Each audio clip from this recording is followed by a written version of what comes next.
కొట్టవేయబడిన చెట్టుని ఎంత గాయపరిచినా, ఎంత గాయపెట్టినా మరలా ఏం చేస్తుంది తెలుసా?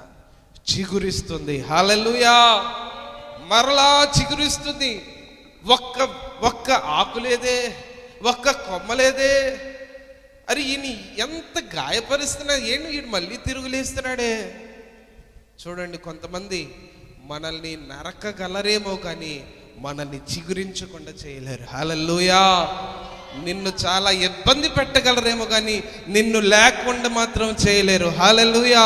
నిన్ను ఆటంకపరుస్తారేమో కానీ నిన్ను ఎదగనివ్వకుండా, మరలా లెగవకుండా నిన్నెవరు చేయలేరు. ఎందుకంటే దేవుడు నీ పక్షముగా ఉన్నాడు. నీవు గాయపరచబడుట దేవుని చిత్తమై ఉండొచ్చేమో కానీ నీవు చనిపోవటం మాత్రం దేవుని చిత్తం కాదు. నీవు ఎండిపోవటం మాత్రం దేవుని చిత్తం కాదు. కానీ మరలా తిరిగి చిగురించడం. హల్లెలూయా!